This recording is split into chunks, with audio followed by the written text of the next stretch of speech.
नमस्कार प्यारे साथियों, विश्व गुरु एकेडमी में आप सभी का बहुत बहुत स्वागत है। दोस्तों, ये है 7th क्लास की भूगोल की एनसीईआरटी का छठा चैप्टर, जो कि है प्राकृतिक वनस्पति एवं वन्य जीवन। ठीक है, बहुत इंपॉर्टेंट चैप्टर है। इस चैप्टर में हम लोग देखेंगे एक तो वनों के बारे में कि जो उष्णकटिबंधीय वन होते हैं, शीतोष्ण पर्णपाती वन होते हैं, जैसा आपने सुना होगा।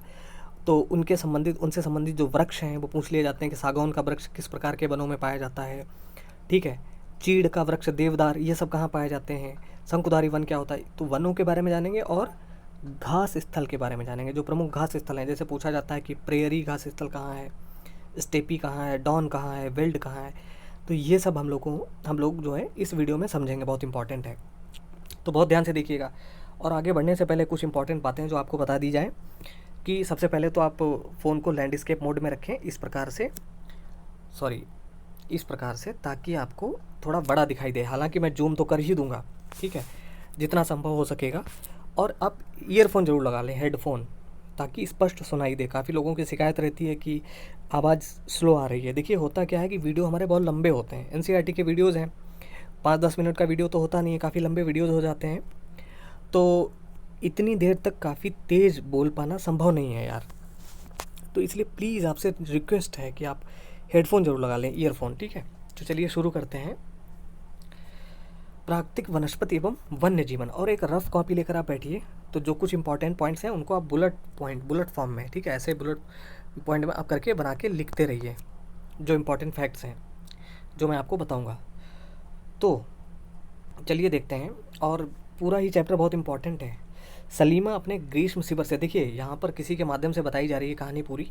ये सब इंपॉर्टेंट है। आपको लग रहा होगा कि जो नए लोग हैं, कुछ लोगों को लग सकता है कि ये सब तो पढ़ने की ज़रूरत नहीं, सब कुछ पढ़ने की ज़रूरत है। देखिए बताता हूँ कैसे। तो सलीमा अपने ग्रीष्म शिविर से बहुत उत्साहित थी। अपने सहपाठियों के साथ वह हिमाचल प्रदेश में मनाली देखने गई। तो पूछा जा सकता है एग्जाम में कि मनाली किस प्रदेश में स्थित है, उत्तराखंड में स्थित है कि हिमाचल प्रदेश में स्थित है। ठीक है, कि अरुणाचल प्रदेश में कहाँ स्थित है। तो मनाली कहाँ है, हिमाचल प्रदेश में स्थित है। ठीक है, ये सब चीज़ों को आपको ध्यान में रखना है, इनको नोट कर सकते हो आप। जो नोट्स आप बना रहे हो तो उसके आगे लिख सकते हो कि मनाली, और आगे लिख सकते हो हिमाचल प्रदेश।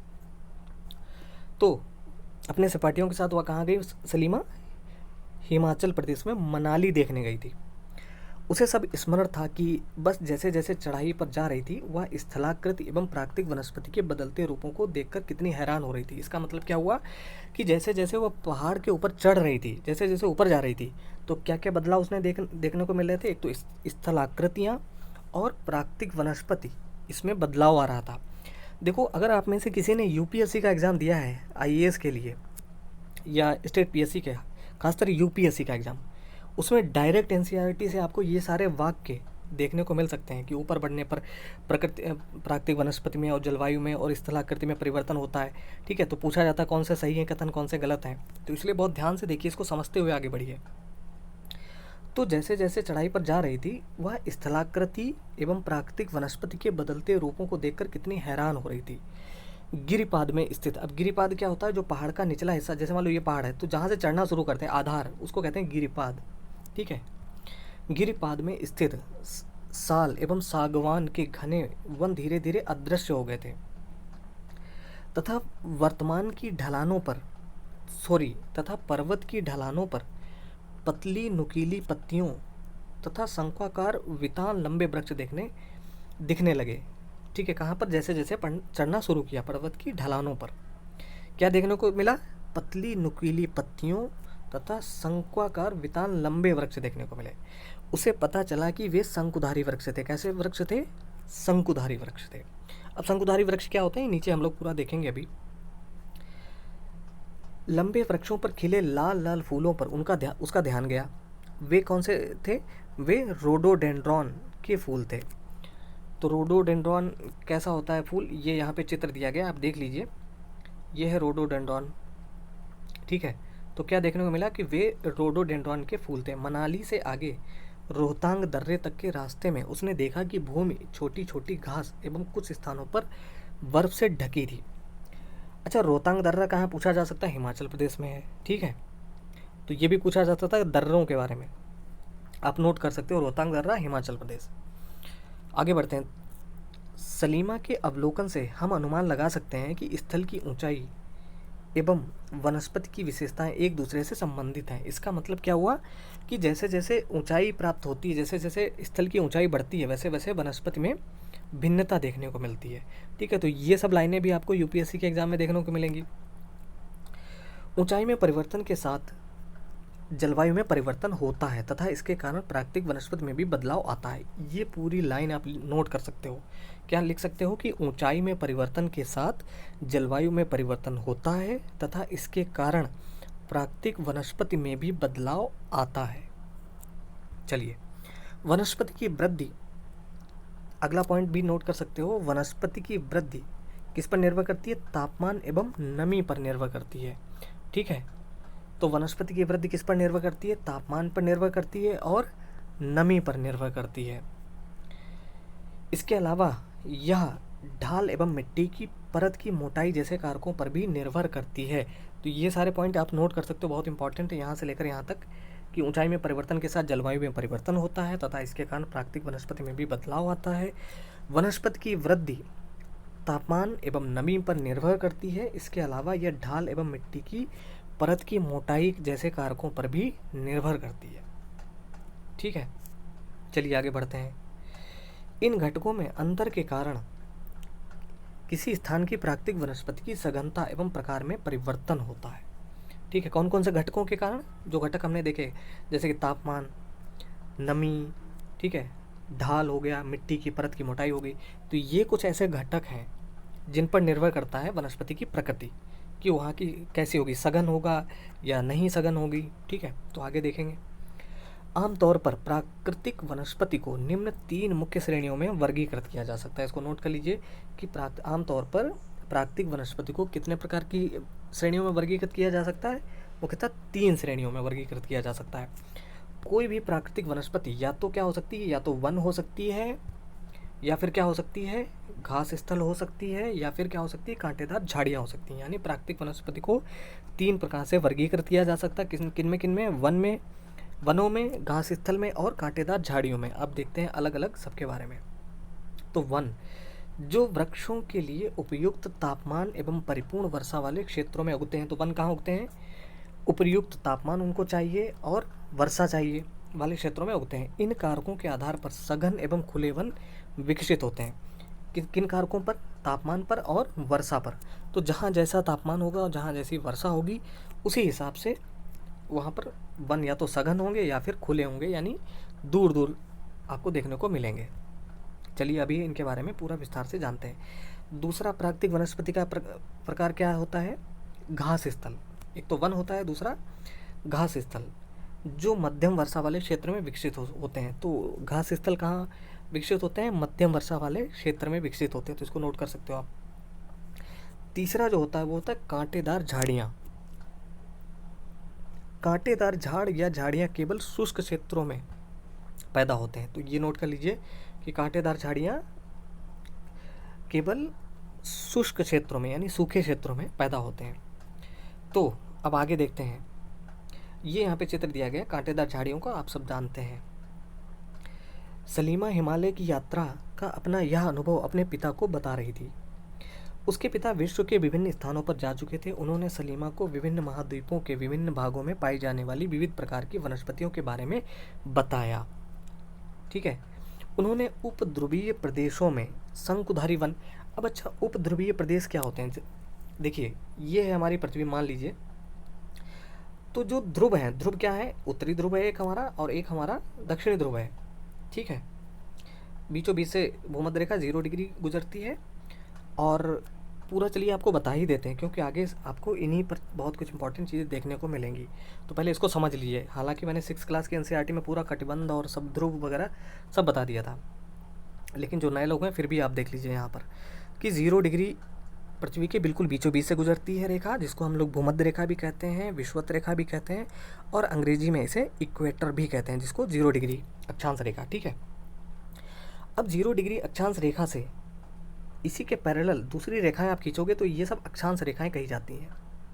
ठीक है, और तो 0 डिग्री के जो उत्तर में भाग है वो उत्तरी गोलार्ध है, तो उत्तरी अक्षांश उसको कहा जाता है। दक्षिण में जो है वो दक्षिणी गोलार्ध, इसलिए उसको दक्षिणी अक्षांश कहा जाता है। चलिए, अब यहाँ पर जो अभी हमने देखा ये 0 डिग्री है, तो जो 23.5 अंश उत्तरी अक्षांश रेखा है, जिसको कि कर्क रेखा भी हम लोगों ने पढ़ा था 6th क्लास के एनसीईआरटी में, कर्क रेखा कहा जाता है। और जो दक्षिणी गोलार्ध में 23.5 अंश रेखा है, जो 23.5 अंश दक्षिणी अक्षांश, उसको मकर रेखा कहा जाता है। यानी ये है कर्क रेखा और ये है मकर रेखा। तो इस यहाँ से यहाँ तक का जितना क्षेत्र है, ये देखिए आपको इसलिए बता रहे हैं क्या, क्योंकि आगे का जो पूरा चैप्टर है वो इसी पर बेस्ड है, कटिबंधों पर बेस्ड है। तो 23.5 अंश उत्तरी अक्षांश से लेकर 23.5 अंश दक्षिणी अक्षांश तक का जितना भी क्षेत्र है वो सब क्या है, उष्ण कटिबंध उसको कहा जाता है। क्यों? उष्ण का मतलब होता है गर्म। तो सूर्य जो होता है पूरे साल भर यहाँ से यहाँ तक गति करता रहता है आसमान में, ठीक है। तो यहाँ पर सीधी किरणें पड़ती रहती हैं सूर्य की, इसके बाद सीधी किरणें कहीं नहीं पड़ती हैं, इसलिए उत्तरी गोलार्ध की तरफ भी ठंड पड़ती है और दक्षिणी गोलार्ध की तरफ भी ठंड पड़ती है काफ़ी ज़्यादा, ठीक है। तो यहाँ से यहाँ तक का क्षेत्र क्या कहलाता है, उष्ण कटिबंध कहलाता है। इसके बाद 23.5 अंश अक्षांश से आगे जब आप देखोगे कहाँ तक, 66.5 डिग्री उत्तरी अक्षांश और इधर भी 66.5 डिग्री दक्षिण अक्षांश। तो 23.5 अंश उत्तरी अक्षांश से लेकर 66.5 डिग्री तक का जो क्षेत्र है उसको क्या कहा जाएगा, शीतोष्ण कटिबंध, ठीक है। उष्ण कटिबंध, उसके बाद है शीतोष्ण कटिबंध और उसके बाद जो है वो है शीत कटिबंध, ठीक है। तो ये शीत कटिबंध हो गया। तो उम्मीद है कि आप थोड़ा सा आपको रिकॉल किया होगा आपने। तो जो ध्रुवीय क्षेत्र है, जो ध्रुव है उत्तरी और दक्षिणी गोलार्ध में, आपने देखा होगा, तो उसके आसपास का क्षेत्र है ध्रुवीय प्रदेश कहा जाता है, और उससे भी पहले का जो क्षेत्र है वो उपध्रुवीय क्षेत्र कहा जाता है, ठीक है। तो उनके पिता ने क्या बताया, उपध्रुवीय प्रदेशों में शंकुधारी वन। देखिए अगर आपको अक्षांश देशांतर और टाइम जोन के बारे में पूरा सब समझना है अच्छी तरीके से, तो 6th क्लास की ज्योग्राफी की एनसीईआरटी पर जो हम लोगों ने चैप्टर देखे थे तो उनको आप ज़रूर देख लीजिए, सब क्लियर हो जाएगा अगर नहीं क्लियर है तो उन्होंने क्या बताया कि उपध्रुवीय प्रदेशों में शंकुधारी वन, रेगिस्तानों में कांटेदार झाड़ियाँ, आर्द्र प्रदेशों में घने उष्ण कटिबंधीय दृढ़ काष्ठ वनों के बारे में कई अन्य जानकारियाँ दी, ठीक है। सलीमा समझ गई कि हिमालय के क्षेत्रों में लगभग सभी प्रकार की वनस्पतियाँ पाई जाती हैं जो भूमध्य रेखा से ध्रुव की ओर जाने पर मिलती हैं, ठीक है। तो हिमालय क्षेत्रों में लगभग सभी प्रकार की वनस्पतियाँ पाई जाती हैं। आगे बढ़ते हैं। प्राकृतिक वनस्पतियों के प्रकार में बदलाव का मुख्य कारण जलवायु का बदलाव है। तो प्राकृतिक वनस्पतियों के प्रकार में बदलाव का मुख्य कारण क्या है, जलवायु का बदलाव। मुख्य कारण ये है जलवायु का बदलाव। आइए हम विश्व की विभिन्न प्रकार की प्राकृतिक वनस्पतियों, उनके गुण एवं वहाँ प्रवास करने वाले वन्य जीवों की जानकारी प्राप्त करें, जो कि बहुत इंपॉर्टेंट है, बहुत ध्यान से देखिएगा और इनको आप नोट भी करते जाइए, ठीक है। यहाँ पे लिखा हुआ है, क्या आप जानते हैं, तो क्या आप जानते हैं कि ब्राज़ील के उष्ण कटिबंधीय सदाबहार वन, अच्छा ब्राज़ील जो एक देश है दक्षिणी अमेरिका महाद्वीप का सबसे बड़ा देश है ब्राज़ील, कि कहाँ का, दक्षिणी अमेरिका महाद्वीप का, जो कि किस में आता है, उष्ण कटिबंध में ही आता है। कभी आप विश्व का मानचित्र देखिए तो आप समझ जाएंगे। तो ब्राज़ील के उष्ण कटिबंधीय सदाबहार वन इतने विशाल हैं कि ये पृथ्वी के फेफड़े की तरह प्रतीत होते हैं, ठीक है। तो चलिए देखते हैं वनों के बारे में। उष्ण कटिबंधीय सदाबहार वन, अभी हमने ऊपर देखा कि प्राकृतिक वनस्पति को 3 प्रकार से वर्गीकृत किया जा सकता है। पहला है वन, दूसरा है घास स्थल और तीसरा कांटेदार झाड़ियाँ। तो पहले वनों के बारे में जानते हैं। तो वन अलग अलग प्रकार के होते हैं वन। तो पहला प्रकार है उष्ण कटिबंधीय सदाबहार वन। तो उष्ण कटिबंध का मतलब आप समझ गए ना, कहाँ से कहाँ तक के बीच में, अभी हमने ऊपर आपको समझाया था। इन वनों को उष्ण कटिबंधीय वर्षा वन भी कहते हैं। किन वनों को, उष्ण कटिबंधीय सदाबहार वन को उष्ण कटिबंधीय वर्षा वन भी कहते हैं। ये घने भूमध्य रेखा एवं उष्ण कटिबंध के पास पाए जाते हैं। कहाँ पाए जाते हैं ये घने वन, भूमध्य रेखा एवं उष्ण कटिबंध के पास पाए जाते हैं। तो जैसा कि हमने देखा पृथ्वी पर, ये है पृथ्वी, मान लो ये 0 डिग्री है जिसको भूमध्य रेखा कहते हैं, तो उसके पास उष्ण कटिबंधीय क्षेत्र में ये वन पाए जाते हैं। कौन से, उष्ण कटिबंधीय सदाबहार वन, समझ गए आप। अच्छा, ये क्षेत्र गर्म होते हैं एवं पूरे वर्ष यहाँ अत्यधिक वर्षा होती है। चूँकि यहाँ का मौसम कभी शुष्क नहीं होता, इसलिए यहाँ के पेड़ों की पत्तियाँ पूरी तरह नहीं झड़ती, समझ रहे हो। ये सब नोट करते चलिए, यहाँ पर जो कुछ भी है अभी हमने बोला है आपको कि इन वनों को उष्ण कटिबंधीय वर्षा वन भी कहते हैं। ये घने वन भूमध्य रेखा एवं उष्ण कटिबंध के पास पाए जाते हैं। ये क्षेत्र गर्म होते हैं एवं पूरे वर्ष यहाँ अत्यधिक वर्षा होती है। चूँकि यहाँ का मौसम कभी शुष्क नहीं होता, इसलिए यहाँ के पेड़ों की पत्तियाँ पूरी तरह नहीं झड़ती, इसलिए इन्हें सदाबहार वन कहते हैं। तो सदाबहार क्यों कहते हैं? क्योंकि यहाँ का मौसम कभी शुष्क नहीं होता है, पूरे वर्ष यहाँ पर अत्यधिक वर्षा होती है और यहाँ की पेड़ों की पत्तियाँ कभी नहीं झड़ती, इसलिए इनको क्या कहा जाता है? सदाबहार वन, यानी हमेशा बाहर रहती है इसमें। काफ़ी घने वृक्षों की मोटी वितान के कारण दिन के समय भी सूर्य का प्रकाश वन के अंदर तक नहीं पहुंच पाता, यानी इतने घने होते हैं ये वन की छाया रहती है पूरे वनों के अंदर, यानी सूर्य का प्रकाश इनके भीतर नहीं पहुंच पाता। आमतौर पर यहाँ दृढ़ काष्ठ वृक्ष यानी कठोर काष्ठ यानी लकड़ी वाले वृक्ष पाए जाते हैं, जैसे कि अब ये सब बहुत इंपॉर्टेंट हैं, जैसे रोजवुड का वृक्ष हो गया, आबनूस का हो गया, महोगनी का हो गया, ये सब कहाँ पाए जाते हैं इनको आप नोट कर लीजिए। ये सब किस प्रकार के वनों में पाए जाने वाले वृक्ष हैं? रोजवुड उष्णकटिबंधीय सदाबहार वन का वृक्ष है, आबनूस है, महोगनी है, ठीक है। ये सब एग्जाम में पूछ लिया जाता है। और यहाँ पर एक चित्र दिया गया है उष्णकटिबंधीय सदाबहार वन का, तो देख सकते हो आप कितने घने घने वृक्ष हैं यहाँ पर, ठीक है। अब यहाँ पे लिखा हुआ है, क्या आप जानते हैं एनाकोंडा विश्व का सबसे बड़ा सांप है? इसको नोट कर लीजिए। एनाकोंडा जो है विश्व का सबसे बड़ा सांप है, उष्णकटिबंधीय वर्षा वनों में पाया जाता है। यह कहाँ पाया जाता है? उष्णकटिबंधीय वर्षा वन में पाया जाता है, या कह सकते हो उष्णकटिबंधीय सदाबहार वन में पाया जाता है। कौन सा सांप? एनाकोंडा, जो विश्व का सबसे बड़ा सांप है। यह मगर जैसे बड़े जानवर को मार और खा सकता है, यानी मगरमच्छ को मार सकता है और उसको खा भी सकता है। सुन के ही डर लग रहा है यार। चलिए आगे बढ़ते हैं। और तो अब जानते हैं, अभी हमने ऊपर देखा उष्णकटिबंधीय सदाबहार वन के बारे में, ठीक है। अब जानते हैं उष्णकटिबंधीय पर्णपाती वन के बारे में। तो उष्णकटिबंधीय पर्णपाती वन मानसूनी वन होते हैं। कैसे वन होते हैं? मानसूनी वन होते हैं, जो भारत, उत्तरी ऑस्ट्रेलिया एवं मध्य अमेरिका के बड़े हिस्से में पाए जाते हैं। इन क्षेत्रों में मौसमी परिवर्तन होते रहते हैं। जल संरक्षित रखने के लिए शुष्क मौसम में यहाँ के वृक्ष पत्तियाँ झाड़ देते हैं। किस वजह से? जल को संरक्षित रखने के लिए, जल को बचाए रखने के लिए शुष्क मौसम में यहाँ के वृक्ष पत्तियाँ झाड़ देते हैं। कहाँ के वृक्ष? उष्णकटिबंधीय पर्णपाती प्रकार के वन। इन वनों में पाए जाने वाले दृढ़ काष्ठ वृक्षों में जैसे साल है, सागवान है, या सागौन आपको लिखा हुआ मिल सकता है, साल, सागौन, नीम तथा शीशम है। दृढ़ काष्ठ वृक्ष फर्नीचर, यातायात एवं निर्माण सामग्री बनाने के लिए बहुत उपयोगी होते हैं। इन प्रदेशों में आमतौर पर पाए जाने वाले जानवर जो कि हैं बाघ है, शेर है, हाथी है, गोल्डन लंगूर है एवं बंदर आदि, ठीक है। तो ये सब जानवर पाए जाते हैं। और कौन कौन से वृक्ष पाए जाते हैं? साल का वृक्ष है, सागौन है, नीम है, शीशम है। इस प्रकार के वृक्ष कहाँ पाए जाते हैं? उष्णकटिबंधीय पर्णपाती वन में, क्योंकि ये अपनी पत्तियाँ गिरा देते हैं शुष्क मौसम में, ठीक है। चलिए अब आगे बढ़ते हैं। तो ये एक उदाहरण यहाँ पे दिया गया है, एक चित्र दिया गया उष्णकटिबंधीय पर्णपाती वन का, जो पत्तियाँ अपनी गिरा देते हैं शुष्क मौसम में। और उष्णकटिबंधीय पर्णपाती वनों का एक बाघ जो कि एक जंतु है, जानवर है, उसका चित्र दिया गया है, और गोल्डन लंगूर, ठीक है, ये चित्र दिए गए। अब देखते हैं हम लोग शीतोष्ण सदाबहार वन के बारे में। तो शीतोष्ण सदाबहार वन क्या होते हैं? अच्छा, एक चीज़ आप ध्यान से देखिए, जो हमारा भारत है, हमारा प्यारा देश भारत, इसके बीचों बीच से कर्क रेखा गुजरती है, यानी 23.5 अंश उत्तरी अक्षांश रेखा जो है वो भारत के बीचों बीच से गुजरती है, 8 राज्यों से गुजरती है। आप 6 क्लास की एनसीईआरटी की ज्योग्राफी में आपने पढ़ा होगा।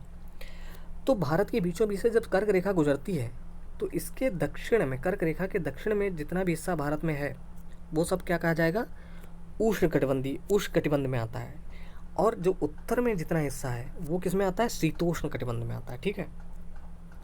तो भारत में दोनों ही कटिबंध लगभग पाए जाते हैं। लगभग क्या मतलब, दक्षिणी हिस्से में कर्क रेखा के जो है वो उष्ण कटिबंध है, और उत्तरी हिस्से में कर्क रेखा के जो उत्तरी हिस्सा है उसमें क्या पाया जाता है? भारत में शीतोष्ण कटिबंध है, ठीक है। तो चलिए,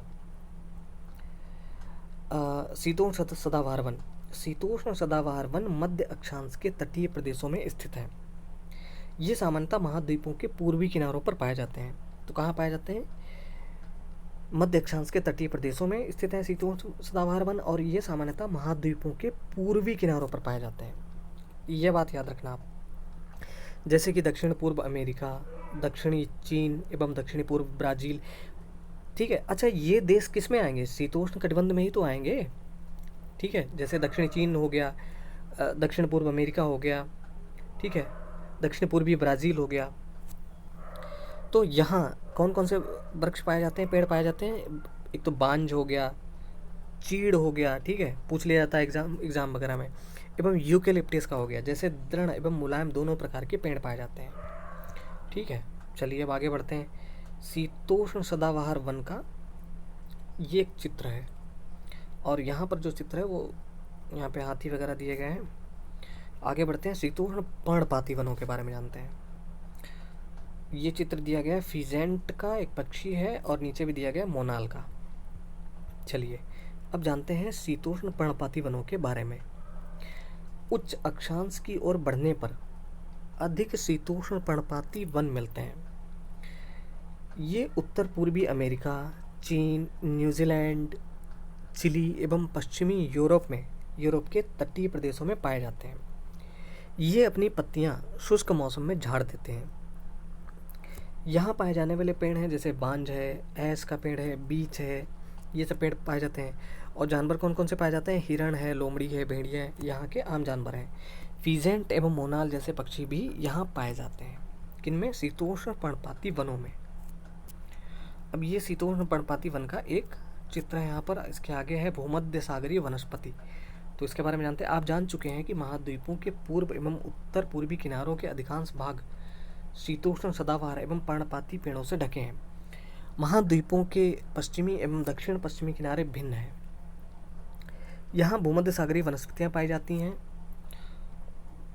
यह अधिकतर यूरोप, अफ्रीका एवं एशिया के भूमध्य सागर के समीप वाले प्रदेशों में पाई जाती हैं। तो कहाँ पाई जाती हैं? यूरोप, अफ्रीका एवं एशिया के भूमध्य सागर के समीप वाले प्रदेशों में पाई जाती हैं। कौन सी वनस्पति? भूमध्य सागरी, नाम से ही स्पष्ट है, भूमध्य सागरीय वनस्पति। ठीक है, इसलिए इसका नाम पड़ा, इसलिए इसका यह नाम पड़ा। ये वनस्पतियाँ भूमध्य सागर के बाहरी प्रदेशों जैसे संयुक्त राज्य अमेरिका के कैलिफोर्निया, दक्षिण पश्चिमी अफ्रीका, दक्षिण पश्चिमी दक्षिण अमेरिका एवं दक्षिण पश्चिमी ऑस्ट्रेलिया में भी पाई जाती हैं। ठीक है, अब यहाँ पे क्या छूट गया? क्या आप जानते हैं भूमध्य सागरीय वृक्ष शुष्क ग्रीष्म ऋतु में स्वयं को ढाल लेते हैं।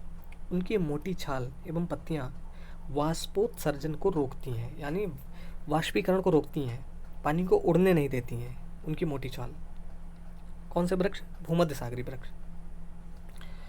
भूमध्य सागरीय प्रदेश को फलों की कृषि के कारण विश्व का फलोद्यान भी कहा जाता है। तो विश्व का फलोद्यान किसको कहा जाता है? भूमध्य सागरीय प्रदेश को कहा जाता है। ठीक है जी, यहाँ पर ये चित्र है भूमध्य सागरीय प्रदेश में अंगूर के बाग। तो हम लोगों ने यहाँ तक देखा। अब आगे है इन प्रदेशों में, यानी भूमध्य सागरीय प्रदेशों में गर्म शुष्क ग्रीष्म एवं वर्षा वाली मृदु शीत ऋतुएं होती हैं।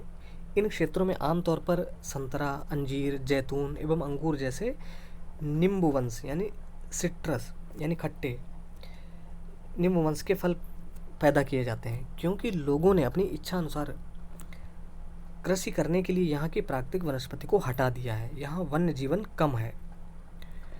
आगे बढ़ते हैं, अब बात करते हैं शंकुधारी वनों के बारे में। बहुत इंपॉर्टेंट है, ध्यान से देखिए। उत्तरी गोलार्ध के उच्च अक्षांशों में भव्य शंकुधारी वन पाए जाते हैं। तो पहले तो इस लाइन को समझते हैं, क्योंकि उत्तरी गोलार्ध के उच्च अक्षांशों 50 से 70 डिग्री के मध्य भव्य शंकुधारी वन पाए जाते हैं। तो इसका मतलब ये हुआ, जैसे कि मान लो ये है हमारी पृथ्वी, मान लीजिए, मानने में क्या जाता है, और ये है 0 डिग्री जो कि भूमध्य रेखा है। तो अब आप अक्षांश खींचे, देखिए उत्तरी गोलार्ध की बात कही है तो सिर्फ हम उत्तरी गोलार्ध में देखेंगे। ये है उत्तरी गोलार्ध, तो आप रेखाएं खींचिए। मान लीजिए ये है 50 डिग्री उत्तरी अक्षांश, मान लीजिए 50 डिग्री उत्तरी अक्षांश है, और ये है 70 डिग्री उत्तरी अक्षांश। तो ये जो इनके बीच का क्षेत्र होगा, यहाँ पर पाए जाते हैं, इन क्षेत्रों में पाए जाते हैं शंकुधारी वन पाए जाते हैं। समझ गए आप? चलिए, जैसे रशिया का बहुत सारा क्षेत्र हो गया, रूस का जो क्षेत्र है, जो भी 50 से 70 डिग्री के बीच में है उत्तरी अक्षांश, उत्तरी गोलार्ध में, तो उसमें शंकुधारी वन पाए जाते हैं। इन्हें टैगा भी कहते हैं। क्या कहते हैं इनको? टैगा भी कहते हैं। ये वन अधिक ऊंचाइयों पर भी पाए जाते हैं। इन्हीं वृक्षों को सलीमा ने हिमालय में प्रचुर मात्रा में देखा था, यानी ऊंचाइयों पर भी पाए जाते हैं, यानी अधिक उच्च अक्षांशों पर भी पाए जाते हैं और ये ऊंचाइयों पर भी पाए जाते हैं, यानी पहाड़ों पर भी पाए जाते हैं। ठीक है। अच्छा, पहाड़ों पर क्यों पाए जाते हैं? क्योंकि वहाँ भी बहुत ज़्यादा ठंड पड़ती है और इन अक्षांशों पर भी तो ठंड पड़ती ही है, आप जानते ही हैं। ठीक है। तो ये लंबे नरम काष्ठ वाले सदाबहार वृक्ष होते हैं। कैसे वृक्ष होते हैं? लंबे होते हैं, नरम काष्ठ वाले सदाबहार वृक्ष होते हैं। इन वृक्षों में काष्ठ का उपयोग लुगदी बनाने के लिए किया जाता है। ये सामान्य तथा अखबारी कागज बनाने के काम आती है। नरम काष्ठ का उपयोग माचिस एवं पैकिंग के लिए, बक्से बनाने के लिए भी किया जाता है। चीड़, देवदार आदि इन वृक्षों के मुख्य पेड़ हैं। ठीक है। तो चीड़ किस प्रकार का वृक्ष है? शंकुधारी वृक्ष है। या देवदार का वृक्ष कैसा है? शंकुधारी वृक्ष है। तो ये सब कहाँ पाए जाते हैं? या तो उच्च अक्षांशों में पाए जाते हैं या फिर अत्यधिक ऊंचाई पर पाए जाते हैं। ठीक है। यहाँ सामान्यतः रजत लोमड़ी, मिंक, ध्रुवीय भालू जैसे जानवर पाए जाते हैं। ठीक है। कहाँ? शंकुधारी वनों में। अब यहाँ पे लिखा हुआ है रूसी भाषा में टैगा का अर्थ है शुद्ध या अनछुआ। ठीक है। आगे बढ़ते हैं। यहाँ चित्र दिया गया शंकुधारी वनों का। ये देखिए शंकुधारी वनों का एक चित्र ये है, और हिमाच्छादित शंकुधारी वन और हिमालय में बर्फ से ढके हुए शंकुधारी वन। ठीक है। आगे बढ़ते हैं, घास स्थल के बारे में जानते हैं। तो कोई चित्र तो नहीं छूटा, आगे बढ़ते हैं। अब हम लोगों ने देखा था कि प्राकृतिक वनस्पति 3 प्रकार के वर्गीकृत किया जा सकता है, 3 प्रकार से। तो हम लोगों ने वनों के बारे में देख लिया। अब जानते हैं घास स्थल के बारे में। तो सबसे पहले उष्ण कटिबंधीय घास स्थल। कटिबंध तो आप जान ही गए हैं। तो ये वन भूमध्य रेखा के किसी भी तरफ उग जाते हैं और भूमध्य रेखा के दोनों ओर से उष्ण कटिबंधीय क्षेत्रों तक फैले हैं। ठीक है। कौन से? उष्ण कटिबंधीय घास स्थल। यहाँ वनस्पति निम्न से मध्य वर्षा वाले क्षेत्रों में पैदा होती है।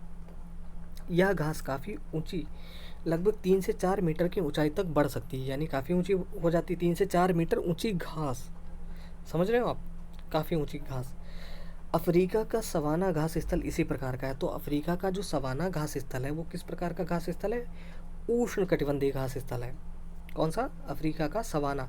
पूछा जाता है सवाना घास स्थल कहाँ है? अफ्रीका में है।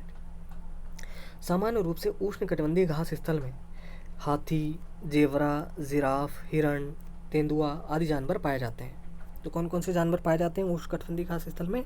हाथी है, जेवरा है, जिराफ है, हिरण है और तेंदुआ है। ऐसे जानवर पाए जाते हैं। ये एक चित्र दिया गया है उष्ण कटिबंधीय घास स्थल का। आगे बढ़ते हैं दोस्तों। अब है शीतोष्ण घास स्थल।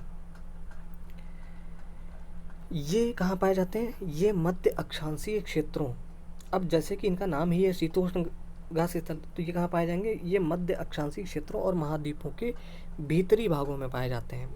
यहाँ की घास आमतौर पर छोटी एवं पौष्टिक होती है। शीतोष्ण प्रदेशों में सामान्यतः जंगली भैंस, बाइसन, एंटीलोप आदि पाए जाते हैं। ठीक है। तो अब बात करते हैं कटीली झाड़ियों के बारे में। ये चित्र दिया गया जिराफ के बारे में, जो कि आपने देखा ही होंगे। तो कटीली झाड़ियाँ शुष्क रेगिस्तान जैसे प्रदेशों में पाई जाती हैं। उष्ण कटिबंधीय रेगिस्तान महाद्वीपों के पश्चिमी किनारों पर पाए जाते हैं। तो उष्ण कटिबंधीय रेगिस्तान कहाँ पाए जाते हैं? महाद्वीपों के पश्चिमी किनारों पर पाए जाते हैं। तीव्र गर्मी एवं बहुत कम वर्षा के कारण यहाँ वनस्पतियों की कमी रहती है। विश्व के मानचित्र पर रेगिस्तानी प्रदेश को चिन्हित करें। क्या आप भारत के बड़े रेगिस्तान का नाम बता सकते हैं? जो कि है थार। ठीक है, बता ही सकते हैं आप थार का जो मरुस्थल है। रेगिस्तान के कुछ जानवरों के नाम बताएं जिन्हें आप पहले जान चुके हैं। तो आगे बढ़ने से पहले यहाँ पर बहुत इंपॉर्टेंट जानकारी दी गई है, जिसे मैं चाहूँगा कि आप ज़रूर नोट कर लें। इस चैप्टर में काफ़ी इंपॉर्टेंट जानकारी है। ये विभिन्न प्रदेशों में घास स्थल विभिन्न नामों से जाने जाते हैं। तो एक तरफ आप लिख लीजिए स्थान और आगे लिख लीजिए घास स्थल, यानी कौन से स्थान पर कौन सा घास स्थल पाया जाता है। ये सभी उष्ण कटिबंध यहाँ पर जो है पहले उष्ण कटिबंधीय घास स्थल है। तो इससे आपको याद रहेगा कि कौन कौन से उष्ण कटिबंधीय हैं। अच्छा, कटिबंध के हिसाब से तो आप अनुमान लगा ही सकते हो। चलिए, उष्णकटिबंधीय घास स्थल में जैसे पूर्वी अफ्रीका में कौन सा पाया जाता है, सवाना पाया जाता है घास स्थल। ये घास स्थल का नाम है सवाना। कंपोज कहाँ पाया जाता है, ब्राज़ील में पाया जाता है। लानोस कहाँ पाया जाता है, वेनेजुएला में पाया जाता है। तो इसको नोट कर लीजिए, बहुत इंपॉर्टेंट है। इसके अलावा शीतोष्ण कटिबंधीय घास स्थल अर्जेंटीना में पाया जाता है पैम्पास, उत्तरी अमेरिका में पाया जाता है प्रेयरी, दक्षिणी अफ्रीका में पाया जाता है वेल्ड, मध्य एशिया में पाया जाता है स्टेपी और ऑस्ट्रेलिया में पाया जाता है डॉन। ठीक है, घास स्थल। इन सबको आप नोट कर लीजिए, बहुत इंपॉर्टेंट है, और चाहे तो इसका स्नैपशॉट ले लीजिए यहाँ से। चलिए अब आगे देखते हैं। यदि आप ध्रुवीय प्रदेश में जाएंगे तो वह स्थान आपको अत्यधिक ठंडा मिलेगा। यहाँ बहुत सी सीमित प्राकृतिक वनस्पति मिलती है, यानी बहुत ना के बराबर मिलेगी आपको, बहुत कम मिलेगी। यहाँ केवल काई, लाइकेन एवं छोटी झाड़ियाँ पाई जाती हैं। क्या क्या पाया जाता है, काई, लाइकेन एवं छोटी झाड़ियाँ पाई जाती हैं। कहाँ, ध्रुवीय प्रदेशों में। ये अल्पकालिक ग्रीष्म ऋतु के दौरान विकसित होती हैं। इसे टुंड्रा प्रकार की वनस्पति कहा जाता है। किस प्रकार की वनस्पति कहा जाता है, टुंड्रा प्रकार की वनस्पति, यानी ध्रुवीय प्रदेशों की जो वनस्पति है उसको क्या कहा जाता है, टुंड्रा प्रकार की वनस्पति। ये वनस्पतियाँ यूरोप, एशिया एवं उत्तरी अमेरिका के ध्रुवीय प्रदेशों में पाई जाती हैं। यहाँ के जानवरों के शरीर पर मोटा फर एवं मोटी चमड़ी होती है, जो उन्हें ठंडी जलवायु में सुरक्षित रखते हैं। तो मोटी चमड़ी इसलिए होती है, नेचर ने, प्रकृति ने उनको इस प्रकार से बनाया है ताकि वो उस वातावरण में, उस प्राकृतिक जलवायु में रह सकें वो। ठीक है, यहाँ पाए जाने वाले कुछ जानवर हैं जैसे कि सील हो गया, वालरस हो गया, कस्तूरी बैल हो गया, ध्रुवीय उल्लू है, ध्रुवीय भालू है और बर्फीली लोमड़ी। ये सब कहाँ पाए जाते हैं, ध्रुवीय क्षेत्रों में पाए जाते हैं, ध्रुवीय प्रदेशों में। आगे बढ़ते हैं। सलीमा के पिता ने उसे कुछ घने वनों के चित्र दिखाए। कुछ चित्रों में सलीमा ने देखा कि लोग वृक्षों को काटकर वनों को साफ कर रहे हैं।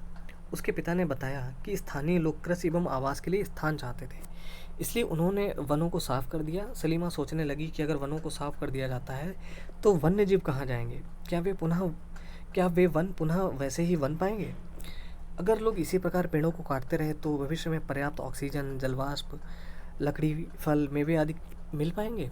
तो ये सब कुछ क्वेश्चन मन में आए। यहाँ पर कुछ चित्र दिए गए हैं। वालरस कैसा होता है, ये देखो, बड़े बड़े दांतों वाला एक जंतु है। ध्रुवीय भालू यानी पोलर बियर ये है, और नीचे दिया गया सील एक। ठीक है, ये सब जंतुओं के कुछ इंपॉर्टेंट चित्र हैं। तो क्या आप सलीमा से सहमत हैं? जी बिल्कुल सहमत हैं। अपने दोस्तों के साथ वनस्पति एवं प्राणी जगत की विविधता में हो रही कमी पर चर्चा करें। इसके संरक्षण के बारे में कुछ सुझाव दें। तो दोस्तों ये चैप्टर समाप्त हो गया है और बहुत इंपॉर्टेंट जानकारी हम लोगों ने यहाँ पर देखी है। अब यहाँ पर कुछ क्वेश्चन दिए गए जिनको आप बड़ी आसानी से सॉल्व कर सकते हैं अगर आपने ध्यान से देखे होंगे और नोट्स बनाए होंगे। तो वनस्पतियों का विकास किन दो कारकों पर निर्भर करता है? अभी हमने ऊपर देखा, तापमान पर निर्भर करता है, टेम्परेचर पर, और वर्षा पर निर्भर करता है। ठीक है, प्राकृतिक वनस्पतियों की तीन मुख्य श्रेणियाँ कौन कौन सी होती है? अभी हमने देखा प्राकृतिक वनस्पति की तीन मुख्य श्रेणियाँ कौन कौन सी होती हैं। पहली होती है वन, दूसरी होती है घास स्थल और तीसरी होती है कंटीली झाड़ियाँ। ठीक है, तो लिख सकते हो आप। उष्णकटिबंधीय सदाबहार वन के दो दृढ़ काष्ठ वाले पेड़ों के नाम बताइए। ठीक है, तो इसको आपने नोट किया होगा, कौन कौन से हैं आप बता सकते हो, कमेंट बॉक्स में बताइएगा कि अगर आपने ध्यान से देखा है तो। विश्व के किस भाग में उष्णकटिबंधीय पर्णपाती वन पाए जाते हैं? ठीक है, तो ये भी लिख सकते हो। नींबू वन, सिट्रस के फल किस जलवायु में उगाए जाते हैं? जो कि हमने देखा था भूमध्य सागरीय जलवायु में। शंकुधारी वन के कोई चार उपयोग बताइए। ठीक है, उसके बाद है विश्व के किन भागों में मौसमी घास स्थल पाए जाते हैं? तो ये सब आप कर सकते हो। अब है यहाँ पर सही गलत विकल्पीय। काई एवं लाइकेन पाए जाते हैं, कहाँ पाए जाते हैं? टुंड्रा वनस्पति में। अभी अभी हमने देखा ध्रुवीय प्रदेशों में टुंड्रा वनस्पति में काई एवं लाइकेन पाए जाते हैं। कांटेदार झाड़ियाँ मिलती हैं, कहाँ मिलती हैं? गर्म एवं शुष्क रेगिस्तानी जलवायु में। ठीक है, बहुत आसान क्वेश्चन। अगला है उष्णकटिबंधीय सदाबहार वन का एक सामान्य जानवर है। किस प्रकार का? उष्णकटिबंधीय सदाबहार वन का। ऊंट तो होगा नहीं क्योंकि रेगिस्तान में पाया जाता है। उष्णकटिबंधीय सदाबहार वन में, इसको आप देख लीजिए, बंदर या जिराफ में से है। अगला है शंकुधारी वन की एक महत्वपूर्ण वृक्ष प्रजाति क्या है? शंकुधारी वन। ठीक है, जो कि है चीड़। अगला है स्टेपी। स्टेपी घास स्थल पाए जाते हैं, कहाँ पाए जाते हैं? स्टेपी स्टेपी पाए जाते हैं मध्य एशिया में पाए जाते हैं। ठीक है, अभी हम लोगों ने ऊपर देखा था स्टेपी घास स्थल कहाँ पाए जाते हैं, मध्य एशिया में। चलिए, तो अब ये मैचिंग वाला है, ये भी आप कर सकते हो बहुत आसानी से, बहुत ध्यान से देख लीजिए वीडियो पॉज करके। और दोस्तों, ये चैप्टर हमारा समाप्त हो गया, कैसा रहा और आप हमें कमेंट सेक्शन में ज़रूर बताइएगा। और जल्दी अगले वीडियो में मिलते हैं। काफ़ी लोग रिक्वेस्ट कर रहे हैं कि सर आप जो है इकोनॉमी की भी एनसीईआरटी शुरू करिए, पॉलिटी की भी शुरू करिए और हिस्ट्री भी कंप्लीट करा दीजिए। तो बिल्कुल हमें समय मिलेगा तो बिल्कुल हम कोशिश करेंगे। ठीक है दोस्तों, तो ये वीडियो देखने के लिए बहुत बहुत धन्यवाद। अगर आपने इसको लाइक किया है तो बहुत बहुत धन्यवाद आपका। और मिलते हैं अगले वीडियो में, तब तक के लिए नमस्कार, जय हिंद।